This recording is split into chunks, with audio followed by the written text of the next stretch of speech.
scenario. If Christ didn't sin and we sinned, and then Christ died for us, then what's going to happen? That means the wrath of God that was supposed to come upon us will come upon Christ. So when Jesus was on that cross, in that situation around the cross, Jesus, when he cried, Elohi, Elohi, lama sabachthani, which means, my God, why have you forsaken me?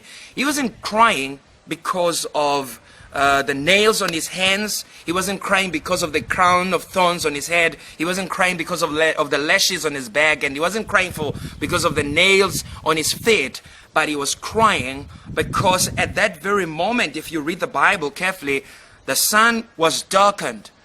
And at that moment, God took away the light from the earth, and he brought his wrath upon his son. When Christ died and he cried, Elohi, Elohi, lama sabachthani, he was crying because the Father was crushing him on that cross for our sins. God himself was bruising his son, as we read in Isaiah chapter 53 verse 10, that it pleased the Lord to bruise him.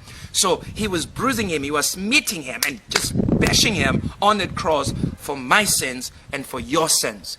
So now the question is, if Christ died for you, do you continue to commit your sins, or you repent from your sins and you stay away from anything that put Christ on the cross?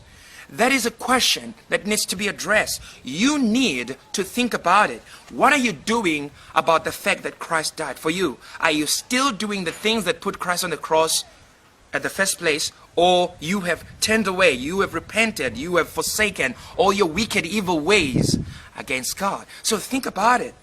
These things are very important.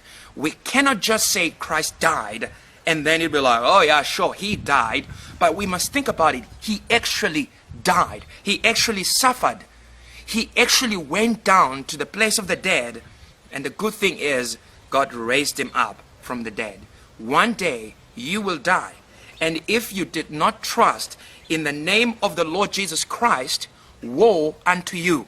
If you have not repented from your sins, but you're still loving your sins and you committing your sins, you're still committing fornication, you gossip, you steal, you lie, you hate your neighbors, you speak lies, you do all sort of these bad things, woe unto you. For that day will come where God will do away with you. And the Bible says all idolaters, all whoremongers are adulterers, those who are committing sexual sins outside the bounds of marriage, and God is making a promise that he will do away with such. They have their part in the lake that burns with fire and brimstone, which is the second death. So my word to you is, repent and believe the gospel. Repent, turn away from your sins, trust completely on the work that was done on the cross of Calvary by the Lord Jesus Christ himself, where he bore our sins on his back. Not only did he bear our sins, but he also took the punishment of our sins. He was punished for our sins, so that we would not be destroyed with those who are worthy of destruction, those who reject the Son of the living God.